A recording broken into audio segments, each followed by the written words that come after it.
નમસ્કાર. અમદાવાદ શહેરમાં ગેરકાયદેસર દબાણો હટાવવા માટે એએમસીએ ઝુંબેશ તેજ કરી છે. સરદારનગરમાં સરકારી જમીન અને તળાવની આસપાસના દબાણો પર તંત્રે બુલડોઝર ફેરવ્યું છે.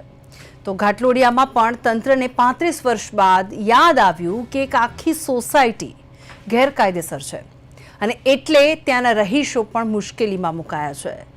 મહત્વનું એ છે અને સવાલ પણ એ થાય છે કે આટલા વર્ષો સુધી તંત્ર કેમ ઊંઘમાં હતું અને શા માટે અત્યાર સુધી કોઈ કાર્યવાહી ન કરવામાં આવી અને મન ફાવે તેમ ગમે ત્યારે અને ગમે તેના પર કાર્યવાહી ન કરાય. આમાં સેંકડો જિંદગીઓ બરબાદ થઈ રહી છે અને આ જ વિષય પર આજે ચર્ચા કરીશું પ્રાઇમ પ્રદેશમાં.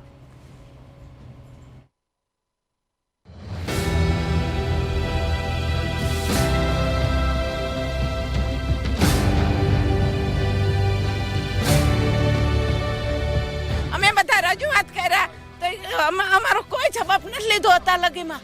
તો અમે બધા બચ્ચોના નાના બાળકોના ગઈઠામાં આવતા અમે બધાને લાઈન જ આવી જતા રે. આ ઠંડીનો વિષય છે. અમારા છોકરા આ ભણા છે. અમારા છોકરા 10મું ભણા. ડિલિવરી આવે એક ભાઈને દવાખાને દાખલ કર્યા છે. તો એમને દવાખાને દાખલ કરતો અમે જવાનું છે અમારે. એ તો અમારો કોક વિચાર કરો. કોર્પોરેશન જોડે શું માંગણી છે તમારી? કઈ રીતે તમને સહાય આપે એવું કઈ તમને એમ આશા છે કે કોર્પોરેશન દ્વારા તમારી મદદ કરવામાં આવશે? કરી જ નહીં. અમે એટલું કીધું કે ઘર તમારી જમીન લઈ લો, અમને ઘર માટે ઘર તો આપો રહેવા. તમે જ્યારે અમને મકાન આપો ત્યારે તમને ભાડું તો હાલો. અત્યારે ભાડે મકાન નથી મળતા. અમે 50,000 રૂપિયા હોય ને ત્યારે સોસાયટીમાં જવાય. સોસાયટીમાં જ આવી તો અમારે બધું લે. અમારે ભાડા ડબલ ભાડા થઈ ગયા. તો અમે કરવી શું? કમાવાનું હોય તો મારે કરવાનું શું? અમે એટલા હેરાન થઈ જાય કે ન પૂછો વાત.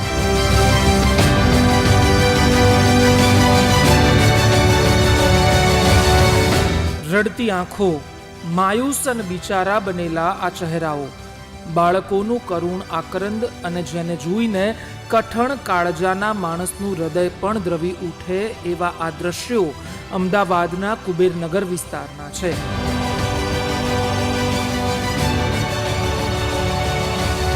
અહીંયા સેંકડો લોકોની આંખમાં આંસુ છે, હૃદયમાં પારાવાર પીડા છે અને પોતાનો વર્ષો જૂનો આશરો છીનવાઈ ગયાનું પારાવાર દુઃખ પણ છે.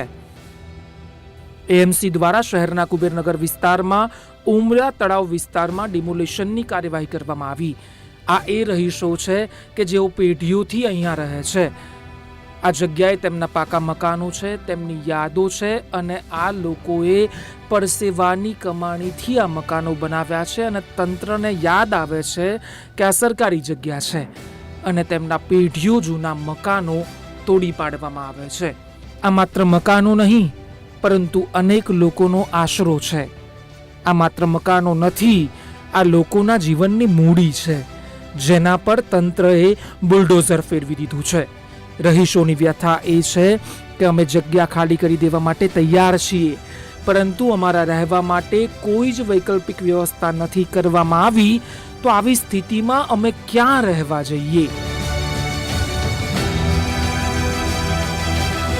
આ વિસ્તારમાં બળિયાદેવનગર, શર્માજીની કોલોની, ભરવાડવાસ અને શિવશક્તિનગર જેવા વિસ્તારમાં બાંધવામાં આવેલા નાના મોટા મકાનોને તબક્કાવાર રીતે તોડી પાડવામાં આવી રહ્યા છે. કોર્પોરેશન દ્વારા 150 જેટલા આવા દબાણયુક્ત બાંધકામોને દૂર કરીને સરકારી જગ્યાને ખુલ્લી કરવા માટે કાર્યવાહી કરવામાં આવી છે. તો બીજી તરફ અમદાવાદના પશ્ચિમ વિસ્તારમાં આવેલા ઘાટલોડિયા વિસ્તારમાં 35 વર્ષ જૂની સ્નેહાંજલિ સોસાયટીને તંત્ર દ્વારા આટલા વર્ષો પછી ગેરકાયદેસર જાહેર કરવામાં આવી છે.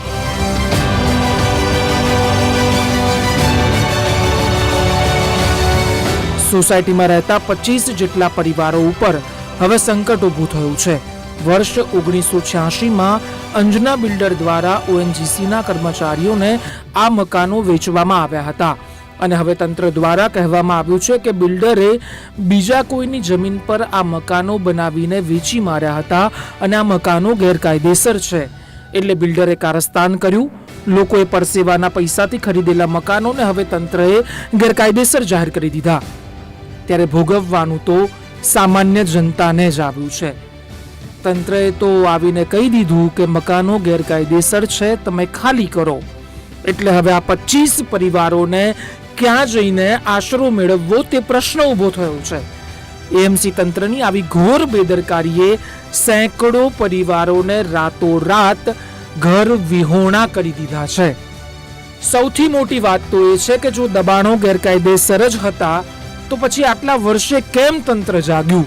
આટલા વર્ષો સુધી તંત્ર દ્વારા કોઈ જ કાર્યવાહી કેમ કરવામાં ન આવી?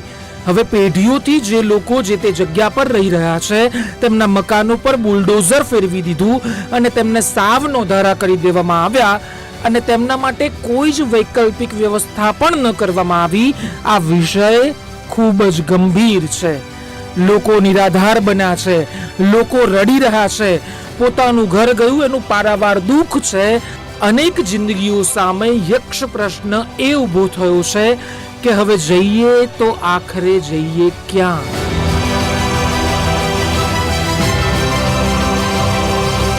બ્યુરો રિપોર્ટ, પ્રદેશ 24 ગુજરાતી.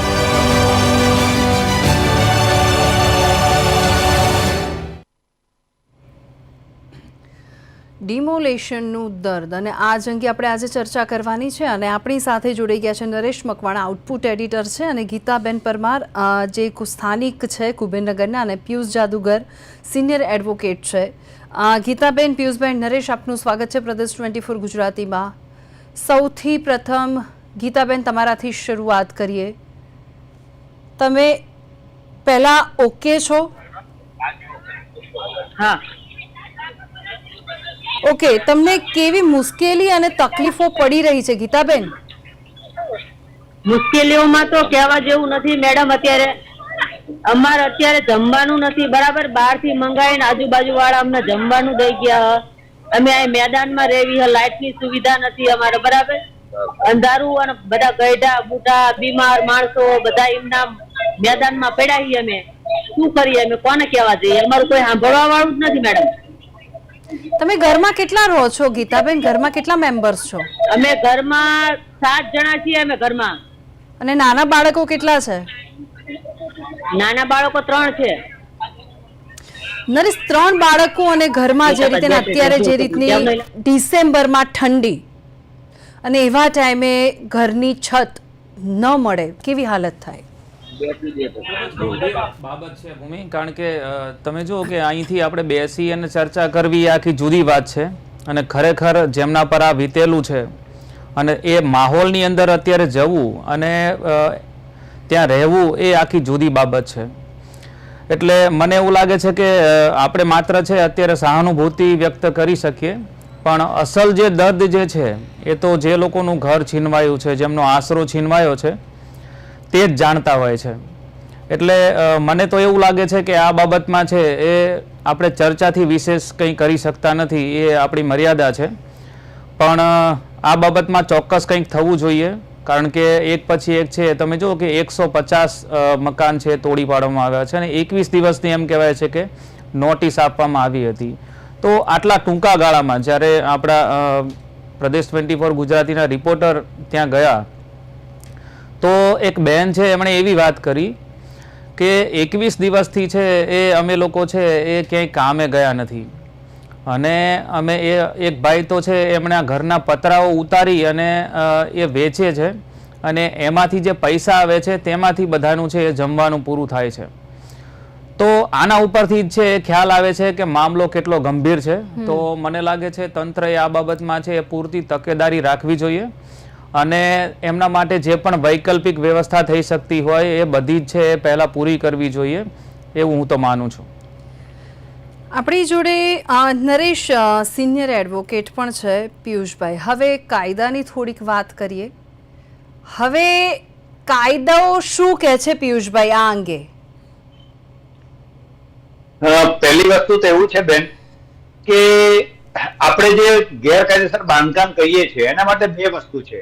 એક તો ગેરકાયદેસર ઝૂંપડપટ્ટી કે જે ગરીબ માણસોએ પોતે બનાવેલી છે, અને બીજું એ છે કે ઇલીગલ જમીન ઉપર લોકો સોસાયટી બનાવી દે છે. એ 2 અલગ વિષય છે અને બંને પણ જોવાનું તો એ છે કે સરકારની નિગેબાની નીચે, સરકારના અધિકારીઓની રહેમ નજર નીચે જ આ બધું બનતું હોય છે. તો પહેલા આપણે ઝૂંપડપટ્ટી માટે વાત કરીએ કે જે કોઈ ઝૂંપડપટ્ટી છે એ ઝૂંપડપટ્ટી એટલા માટે અસ્તિત્વમાં આવે છે કારણ કે શહેરના અર્બન લોકોને માણસોની જરૂર છે, ગરીબ લોકોની જરૂર છે કે જે લોકો એમને ત્યાં કામ કરે. પછી એ રોડનું કામ હોય, મકાનનું કામ હોય કે પછી મોટા મોટા બિલ્ડિંગો બનાવવાના હોય ત્યારે માણસોની જરૂર પડતી હોય છે. એ ગામડામાંથી જયારે લોકો શહેરમાં આવે છે ત્યારે એને કામ મળી રહે છે, પણ રહેવા માટે શું? એ તો બિલ્ડર પણ નથી આપતા કે જે લોકો એને લઈને આવ્યા છે એ લોકો પણ વ્યવસ્થા નથી આપતા. એટલે રોડ કામદારો હોય કે પછી બીજા છૂટક મજૂરી કરનારા લોકો હોય એ બધા જ્યાં પણ સરકારી આવા પ્લોટ ખાલી પડ્યા હોય ત્યાં પોતે ઝૂંપડું બાંધે છે અને વર્ષો પછી એ લોકો ત્યાં પોતાનું પાકું મકાન બનાવતા હોય છે, કેમ કે કમાય છે તો પછી થોડું વ્યવસ્થિત ઘર બનાવે છે. હવે જે મકાન બનાવે છે ત્યાં એ જગ્યા સરકારી છે, સરકાર પોતે ત્યાં કશો જ કઈ કામ કરતી નથી અને એ જગ્યાએ માણસો શાંતિથી રહે છે. રસ્તાઓ બની જાય છે, ટેક્સ બિલ ઉઘરાવે છે, લાઇટ બિલ આપવામાં આવે છે, તો પછી સરકાર જયારે ટેક્સ લેતી હોય ત્યારે એ વ્યક્તિ પાસે એ મકાન જે છે એ 30 વર્ષ સુધી જો રહે તો એનો એડવર્સ પોઝેશન નામનો કાયદો છે ને એડવર્સ પોઝેશન મુજબ એનો માલિક થઈ જાય છે, જગ્યાના માલિક થઈ જાય છે. તમે કહો એવી કેવી રીતે? તો હું તમને એનો દાખલો પણ આપું કે આપણા કાંકરિયા ની બાજુમાં ક્રિશ્ચનોનું એક શમશાન આવેલું છે. શમશાનની અંદર રહેતા 2-3 વ્યક્તિઓએ સિટી સિવિલ કોર્ટમાં દાવો કર્યો છે કે ભાઈ અમે અહીંયા 40 વર્ષથી 50 વર્ષથી રહીએ છીએ અને અહીંયા અમારું મકાન બનાવેલું છે અને આ આખું શમશાન અમે વાપરીએ છીએ, માટે આખું શમશાન અમને આપી દેવામાં આવે. એને એડવર્સ પોઝેશન કહેવામાં આવે છે કે વાપરે અને વર્ષોથી વપરાશ કરતા હોય એનો હક છે અને એની માલિકી બને છે. એ કાયદો કહે છે. સરકારના પરિપત્રો પણ છે, ગુજરાત હાઈકોર્ટના જજમેન્ટો પણ છે અને સુપ્રીમ કોર્ટના પણ જજમેન્ટો છે કે જે માણસ પોતાનું મકાન બનાવીને વર્ષોથી 30 વર્ષથી વધારે સમયથી રહેતો હોય તો એ માલિકીનું મકાન કહેવાય ને એની પોતાની માલિકીનું મકાન કહેવાય. અને ત્યાં જો કોઈ પણ જાતની તોડફોડ કરવી હોય તો સરકારે પહેલા નોટિસ આપવી પડે. એ નોટિસ આપ્યા પછી એને પૂરતો સમય આપવો પડે અને જ્યારે 30 વર્ષ ઉપરાંતથી જો એ ત્યાં રહેતા હોય તો એની માલિકીનું મકાન તોડતા પહેલા એને અલ્ટરનેટિવ જગ્યા આપવી પડે. અને એટલા માટે થઈને આપણા અમદાવાદમાં પણ અનેક મકાનો બન્યા છે કે જ્યાં ગરીબોને ટ્રાન્સફર કરવામાં આવે છે, એને રહેવા માટે વ્યવસ્થા કરવામાં આવે છે. પણ આપણી સરકાર હજી એ વ્યવસ્થા નથી કરી શકતી. પહેલા મકાનો તોડી નાખે છે અને પછી તોડેલા મકાનોના અનુસંધાને એને મકાન આપે છે. તો પહેલા મકાનો બનાવે ને, ગરીબો માટે પહેલા મકાનો બનાવે ને પછી ત્યાં ટ્રાન્સફર કરે અને પછી જગ્યા ખાલી કરાવે. તો એવું કેમ નથી કરતા? ગીતાબેન, તમને મારો અવાજ આવે છે? ઓકે, લાગે છે ટેકનિકલ ઇસ્યુના કારણે ગીતાબેન આપણી સાથે અત્યારે જોડાઈ નથી રહ્યા. હવે નરેશ, જે રીતે પિયુષભાઈએ કીધું એ જ રીતે કે હવે વાત આપણે એ જ છે કે જો તમે જ્યારે ડિમોલેશન હાથ ધરે છે તંત્ર, તો પહેલાં ઘર બનાવી દેવું જોઈએ. ડાયરેક્ટ આ લોકોની છત ન પાડવી દેવી જોઈએ, કારણ કે આ લોકો કઈ સ્થિતિમાં રહેતા હોય છે એ તેમને જ ખબર હોય છે. નરેશ? બિલકુલ ભૂમિ, આમાં કેવું છે કે આપણે ત્યાં છે એ કહેવા માટે તો કાયદો છે એ ઓન પેપર બધા માટે એક સરખો છે, પણ જ્યારે તેને લાગુ કરવામાં આવવાની વાત આવે ત્યારે છે આખું તંત્ર જે છે એ જુદી રીતે કામ કરતું હોય છે. એટલે તમે જુઓ કે આજની જ વાત છે કે એક બાજુ છે એ એક આખી સોસાયટી છે કે જે એ ગેરકાયદે છે અને બિલ્ડર જે છે તેણે છે એ 40 વર્ષ પહેલાં છે એ સોસાયટી છે ત્યાં છે એક મકાન બનાવે છે, 25 મકાનોની સ્કીમ ઊભી કરે છે અને એ ગેરકાયદે જમીન ઉપર બનેલા 25 મકાનો વેચાઈ જાય છે. 40 વર્ષના વાણા વાઈ જાય છે અને 40 વર્ષ પછી હવે તંત્રને અચાનક યાદ આવે છે કે આ તો ગેરકાયદે સોસાયટી છે. હવે ત્યાં જે લોકો રહે છે તેમના માટે છે એ પૂરતી વ્યવસ્થા કરવામાં આવી, મતલબ કે ત્યાં એમને એવી હૈયાધારણા આપવામાં આવી છે કે તમને છે એ નજીકમાં જ છે વૈકલ્પિક વ્યવસ્થા છે એ કરી આપીશું. તો હવે સવાલ એ થાય છે કે મકાન તો છે એ અહીંયા પણ ગેરકાયદે થઈ જાય છે અને ત્યાં પણ છે 150 મકાનો છે ગેરકાયદે છે એ તોડી પાડ્યા છે. તો કાયદો જે છે અલગ અલગ રીતે કામ કેમ કરે છે? જો તમે વૈકલ્પિક વ્યવસ્થાની જે છે એ ખાતરી છો એ ઘાટલોડિયાની જે સોસાયટીના રહીશો છે તેમને આપી શકતા હોય તો અહીંયા પણ એવા ઘણા બધા લોકો હશે ને કે જેમની પાસે કોઈ પુરાવા હશે, કારણ કે તે પણ છે 50-60 વર્ષથી એ લોકો ત્યાં રહે છે તેવો દાવો છે એમનો. તો હવે એ સવાલ અહીંયા પણ થાય છે કે જો વૈકલ્પિક વ્યવસ્થા જે છે એ આ 25 મકાનોમાં જે પણ લોકો રહે છે તેમના માટે થઈ શકતી હોય તો પછી આ 150 મકાનોમાંથી 50 લોકો તો એવા હશે ને કે જેમની પાસે છે એ કાયદેસરના પુરાવા હશે, તો તેમના માટે તંત્રે શું વ્યવસ્થા કરી? એટલે આમ તો એવું છે કે આ બંધારણ છે આપણા દેશનું, એ બધાને એક સરખો કાયદોની અંડરમાં રાખે છે, પણ તંત્ર અને જેમની પાસે છે એ કાયદાનો અમલ કરવાની સત્તા છે તે લોકો જે છે એ અલગ અલગ કાટલા છાપી અને એ પ્રમાણે છે પોતાની રીતે અથવા તો છે એ ઉપરી અધિકારીઓનું દબાણ હોય, ક્યારેક છે ઉપરથી મતલબ કે સરકારમાંથી દબાણ હોય ચોક્કસ લોકોનું, તો તેના કારણે છે આ પ્રકારનો અમલ છે થઈ શકતો નથી હોતો. અને મને લાગે છે આજના દિવસમાં છે આ બે વસ્તુ છે આપણે આજે જ જોઈ છે. નરેશ, અહીંયા સવાલ એ પણ થાય કે જ્યારે વાત મોટી મોટી થતી હોય છે કે સ્માર્ટ ઇન્ડિયા, પછી આધુનિક ઇન્ડિયા, પણ આધુનિક અને સ્માર્ટ ઇન્ડિયા આ રીતે, કારણ કે કોઈની છત છીનવી લેવી, અથવા તો પિયુષભાઈએ કીધું એ રીતે કે પહેલા એ લોકોને ઘર આપો અને પછી છત તોડો. નરેશ, બિલકુલ. હવે આમાં તો એવું છે કે તમે જુઓ કે દુનિયાના બીજા જે પણ લોકશાહીમાં માનતા દેશો છે, બરાબર, આપણે ત્યાંથી છે એ દર વર્ષે છે વધુ ને વધુ લોકો છે અને સૌથી પહેલા કોઈ દેશમાં જવાની ઈચ્છા હોય છે તો એ અમેરિકા છે. તો અમેરિકા શું કામ જવું છે? કારણ કે ત્યાં જે છે એ કાયદાઓ એ બધા કરતા પણ છે માણસાઈ પહેલા છે.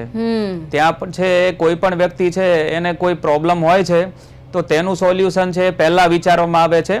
ટેકનિકલ બાબતો બધી છે અથવા તો કાયદામાં છે એ લખેલું છે એટલે એ પ્રમાણે કરવું જ તે, અને એ પ્રમાણે ચાલવું એવું નથી હોતું. એવા ઘણા બધા છે, આપણે સોશિયલ મીડિયામાં પણ એવી રીલ્સ જોઈ છે કે જેમાં કોઈ જજ છે એ કોઈ વ્યક્તિ છે પોતાનો ગુનો કબૂલ કરતો હોય છે અથવા તો છે તેને જે કોઈ ફિઝિકલ પ્રોબ્લેમ હોય તો એનું સોલ્યુશન છે એ ત્યાં ને ત્યાં આપતા હોય છે. તો અમેરિકાની અંદર જે લોકશાહી છે તેનું ઉદાહરણ છે આપણી સામે છે કે ત્યાં માણસાઈ પહેલા છે. હવે આપણે ત્યાં છે એક લોકશાહી આપણે કહીએ છીએ કે ભાઈ દુનિયાની સૌથી મોટી લોકશાહીનો આપણે ગર્વ લઈએ છીએ, પણ આપણે ત્યાં જોયું છે કે ગરીબો માટેના કાયદાઓ છે એ જુદી રીતે છે એનો અમલ કરવામાં આવે છે. અને બીજા જે પણ લોકો છે ખાસ કરીને છે એ પહોંચેલા લોકો જેને કહીએ છીએ આપણે કે જે વગદાર લોબી છે તેમના માટે કાયદા છે એ જુદા હોય છે. એટલે મને લાગે છે આ બાબતમાં છે એ આપણા કરતાં પણ વધારે છે એ જે લોકો આ સત્તાનો અત્યારે જે ચાલી રહ્યું છે ડિમોલેશનની કાર્યવાહી, પછી એ ઈસનપુરમાં હોય, ચંડોળા તળાવની હોય વાત, કે પછી ગાંધીનગરમાં હમણાં થયું એ હોય, અને અત્યારે કુબેરનગરની વાત છે, તો એ લોકો આપણા કરતાં વધારે સારી રીતે સમજે છે. ઓકે, કાંતિભાઈ પરમાર જોડી ગયા છે, સ્થાનિક આગેવાન કુબેરનગરથી. કાંતિભાઈ, આપનું સ્વાગત છે પ્રદેશ 24 ગુજરાતીમાં, અને મારો અવાજ આપને આવી રહ્યો છે? કાંતિભાઈ, પણ મને તમારો અવાજ નથી આવી રહ્યો. ઓકે, પિયુષભાઈ, હવે વાત આપણે કાયદાની કરી જ રહ્યા છે, તો ઘાટલોડિયાની સ્નેહાંજલિ સોસાયટીમાં બિલ્ડરે બીજાની જમીન પર મકાનો બનાવીને વેચી દીધા, અને હવે 40 વર્ષ બાદ એએમસીને ખબર પડે છે કે આ ગેરકાયદેસર છે. તો હવે બિલ્ડર સામે કઈ રીતે કાયદાકીય કાર્યવાહી થવી જોઈએ? પહેલી વસ્તુ તો એ છે બેન કે જે આ સોસાયટીને તોડવામાં આવી રહી છે એ કરતા પહેલા તો એ બિલ્ડરને અને જે અધિકારીઓએ આ રજા ચિઠ્ઠી આપી અને આ બાંધકામ કરવા દીધું એ અધિકારીઓને પહેલા તો સસ્પેન્ડ કરી અને એની સામે કાર્યવાહી કરવી જોઈએ. કેમ કે સૌથી પહેલું કામ એમનું એ છે કે જ્યારે કોઈ પણ સોસાયટી કે કોઈ પણ જમીન ઉપર બાંધકામ કરવાનું હોય છે ત્યારે એની રજા ચિઠ્ઠી લેવી પડે છે ને રજા ચિઠ્ઠી આવે પછી જ તમારું બાંધકામ શરૂ થાય છે. અને જ્યારે બાંધકામ થતું હોય કે પેલું થતું હોય ત્યારે કાગળ પણ જોવામાં આવે છે કે તમે જે જમીન ઉપર બાંધકામ કરી રહ્યા છો એ યોગ્ય છે કે નહીં, અને તમારી જમીન છે કે નહીં, અને માલિક પોતે કરે છે કે બીજું કોઈ કરે છે. તો આ જે વસ્તુ છે એ આપણા દેશમાં થતી નથી ને એને કારણે થઈને ગેરકાયદેસર કામોનો વધતું રહ્યું છે. બીજી વસ્તુ જેની વગ છે પોલિટિકલ, એ પોલિટિકલ વગને કારણે થઈને લોકો ગેરકાયદેસર મકાનો બનાવીને વેચી નાખે છે, કરોડો રૂપિયા લઈ લે છે અને અમુક નેતાઓને પૈસા આપી દે છે, એટલે એ લોકો એને પોલીસ સાથે સેટિંગ કરવામાં એને મદદ કરે છે. અને આવા નેતાઓને કારણે થઈને હજારો લોકો પોતાને સોસાયટીમાં ઘર લેવાના નામે છેતરાય છે અને પેલા હેરાન થઈ રહ્યા છે. તમે એક બાજુ એમ કહો છો કે સોસાયટી વેચાણી, ત્યારે એને બધા જાહેરાત કરી હશે, લોકોને પેમ્પલેટ આપ્યા હશે, એનું બ્રોશર આપ્યું હશે, અને કીધું હશે કે આ જમીન એને એનઓસી છે, ત્યારે તો ત્યાં બીયુ પરમિશન મળી હોય. તો આ પરિસ્થિતિમાં જો બીયુ પરમિશન સાથેના મકાન હોય ને એ જો તોડવા પડે આટલા વર્ષે, તો હું તો કહું છું એમાં લોકોની ભૂલ નથી, બાયર બીવેરની અહીંયા પ્રશ્ન નથી આવતો. અહીંયા તો પ્રશ્ન એ આવે છે કે સરકારે શું કર્યું કે લોકોને છેતરાવવું પડ્યું. આ તો સરકારની પોતાની જવાબદારી છે કે જો 40 વર્ષ સુધી એ લોકો ત્યાં રહેતા હોય, કાયદેસરની સોસાયટીમાં દસ્તાવેજ કરીને જો મકાન લીધું હોય, અને છતાં જો 40 વર્ષે સરકાર એમ કે આ અમારો કબજો છે અને ગેરકાયદેસર સોસાયટી બનાવી છે, તો એના માટે સરકારે વળતર આપવું પડે. અને આ બુલડોઝર ન્યાય તો ક્યારેય ચાલે નહીં, કેમ કે સુપ્રીમ કોર્ટે એવું કીધું છે કે તમે નોટિસ આપ્યા વગર, ખુલાસો પૂછ્યા વગર કોઈનું મકાન કે જેને આખી જિંદગીના પરસેવાની કમાડી નાખી છે એ મકાન તમે તોડી નાખો, પછી એની પાસે રહે છે શું? એ માણસ છે જમીનમાં ઉતરી જાય છે, એની પાસે બીજું કઈ રહેતું નથી. એ માણસ નથી નોકરી કરી શકતો, નથી રહી શકતો, પોતાના બાળકો સાથે ક્યાં જાય એ જોઈને ડિપ્રેશનમાં આવી જાય છે. ઘણા લોકો આત્મહત્યા કરી લે છે, કેટલાક લોકો સરકાર સામે લડીને જેલમાં જતા રહે છે. આવી પરિસ્થિતિ ઉભી થવાનું કારણ જો આ સોસાયટીના કારણે સરકાર પોતે હોય, તો હું તો કહું છું સરકારે પોતે એનું વળતર પણ આપવું જોઈએ અને એને સારા મકાનો બનાવીને આપવા જોઈએ. નરેશ, આજ મુદ્દે આપની પ્રતિક્રિયા? બિલકુલ, પિયુષભાઈએ જેમ વાત કરી, જો કે મારે એક સવાલ પિયુષભાઈને પૂછવો છે કે પિયુષભાઈ, આ બાબતમાં છે ખાસ કરીને કાયદાની તમે જે વાત કરી, તો મને સવાલ એ થાય છે કે જ્યારે પણ છે વૈકલ્પિક વ્યવસ્થા કરવાની વાત આવતી હોય છે, તો કાયદો શું કહે છે એ બાબતમાં? કોઈ પણ સરકારી ગેરકાયદેસર મિલકત હોય એની ઉપર જો મકાનો બનાવેલા હોય ને માણસો રહેતા હોય, તો એને તે જગ્યાએથી શિફ્ટ કરવા હોય, તો એ શિફ્ટ કરવા માટે ઝૂંપડપટ્ટી હોય, ઇવન ઝૂંપડું પણ હોય ને, તો પણ એને એક ફ્લેટ આપવો પડે અને રીડેવલપમેન્ટ અન્વયે એમને મકાન આપવું ફરજિયાત છે. અને એક વ્યક્તિ એક રેશન કાર્ડ પ્રમાણે એક મકાન આપવાનું ફરજિયાત નક્કી કરેલું છે, અને આપણા અમદાવાદમાં એ સિસ્ટમ ચાલુ છે. કોઈ વ્યક્તિ છે એ સમજો કે 40-50 વર્ષથી ત્યાં રહે છે અને જેમ સરકારી ચોપડે છે એ ગેરકાયદે રહે છે, તો પણ શું એને મકાન આપવા માટેની જોગવાઈ ખરી કોઈ કાયદામાં?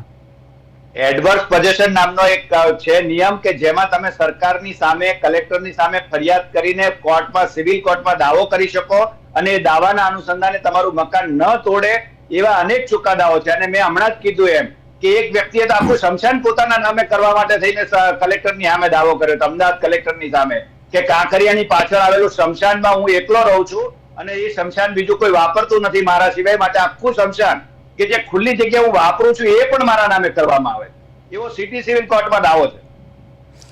તો હવે સવાલ એ થાય કે આટલા બધા લોકો જ્યારે છે એ નિરાધાર થઈ જતા હોય છે, તો આ કિસ્સામાં કાયદો કેમ લાગુ નથી પડતો? ખરેખર તો એવું છે કે આ બધા ગરીબ લોકો છે એને ખબર નથી અને એમની કોઈ નેતાગીરી કોઈ કરતું નથી. અને બીજી વસ્તુ એ છે કે ઘણી બધી વાર વોટ કોને નથી આપ્યા એ જોઈને પણ આખા એરિયા સાફ કરવામાં આવી રહ્યા છે, એવું મારું મંતવ્ય છે. નરેશ, આપણે જે રીતે પિયુષભાઈ સાથે તમે વાત કરી એ જ રીતે, તો હવે આ જે ડિમોલેશનની કામગીરી છે, તો હવે ક્યાંક ને ક્યાંક વાત અહીંયા એ જ થાય અને પ્રશ્ન પણ એ જ ઉદ્ભવે કે ડાયરેક્ટ તમે ડિસિઝન ન લો, કેમ કે જ્યારે સ્માર્ટ ઇન્ડિયાની વાત કરો છો, તમે બહુ સારી સારી એવી બિલ્ડિંગ ઊભી કરવા માગો છો, પણ એની સામે આ ગરીબ લોકોનું પણ જોવાનું રહ્યું સરકારે. બિલકુલ, લોકશાહી માટે તો એવું છે કે છેવાડાનો માણસ જે છે એની ચિંતા પણ છે સરકારે કરવાની છે. અને આપણે ત્યાં તો એવું છે કે ગાંધીજી તો એમ કહેતા હતા કે ભાઈ પહેલાં જે છે એ ગરીબમાં, તમે જુઓ કે ગાંધીજી જ્યારે 1915માં છે એ ભારતમાં આવેલા ત્યારે દેશની ગરીબી જોઈને એમણે છે એ પોતળી સ્વીકારી લીધેલી.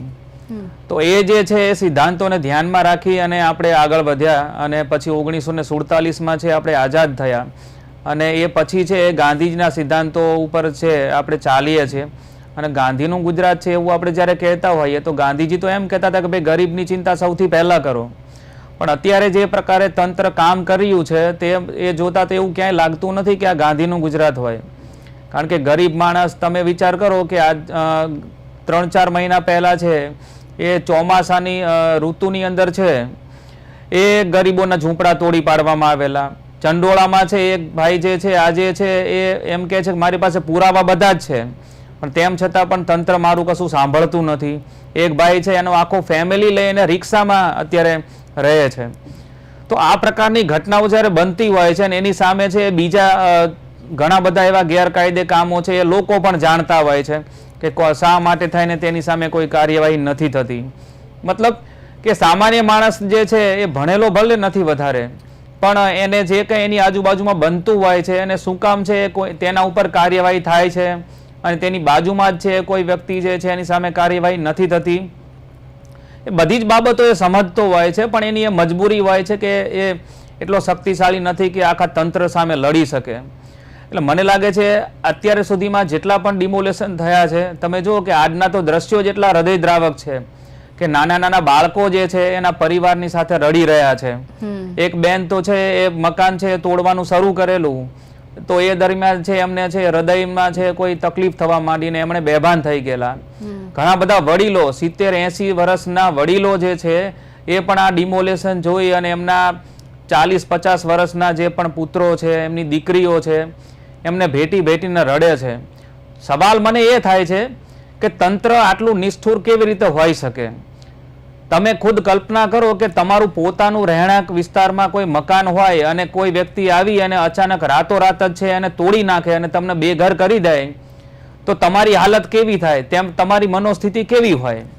એટલે અત્યારે જે છે હું ફરીથી એ જ કહીશ કે આપણે વાત કરીએ માત્ર એમના સહાનુભૂતિ વ્યક્ત કરી શકીએ, પણ અસલી જે વ્યથા છે એ તો અત્યારે કુબેરનગરમાં જે 150 પરિવારો જે છે કે જેમને ઉપર છે આબ છે, નીચે ધરતી છે, તે જ લોકો છે આ બાબત છે સમજી શકે.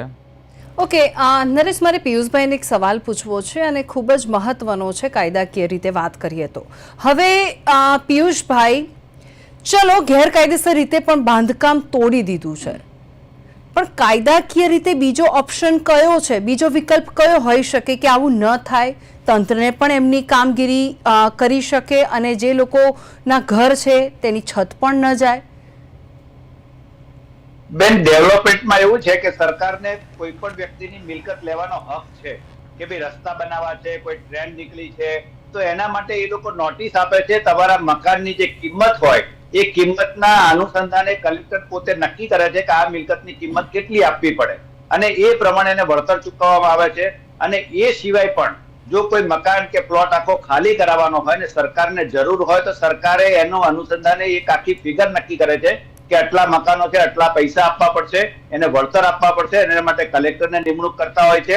અને આપણે સુભાષ બ્રિજ આગળ જોયું કે ઘણી બધી આખી મેટ્રો ટ્રેનને કારણે છે ને બુલેટ ટ્રેનને કારણે છે ને જે લોકોના ઘર કાપવા પડ્યા, તોડવા પડ્યા, તેમાં કલેક્ટરે એસેસમેન્ટ કરીને એને પૈસા પણ આપ્યા છે, મકાન પણ આપ્યા છે. તો એ રીતે વ્યવસ્થા થઈ શકે છે. અહીંયા જે લોકો ગયા છે એની પાસે જો પુરાવા હોય, યોગ્ય પુરાવા હોય તો એની સામે કાર્યવાહી થઈ શકે, વળતર માંગી શકે. એમાં કલેક્ટર અને બિલ્ડરને બેયને જોડીને પણ દાવો થઈ શકે છે. અને જ્યાં સુધી પોતે આ જે હેરેસમેન્ટ થઈ રહ્યું છે એનું કોમ્પેન્સેશન પણ મળવું જોઈએ. જી હા, બિલકુલ. પિયુષભાઈ અને નરેશ, આપનો ખૂબ ખૂબ આભાર માહિતી બદલ. તો આ સાથે જ અમારી વિશેષ રજૂઆતમાં હાલ બસ આટલું અને મને રજા આપશો. નમસ્કાર.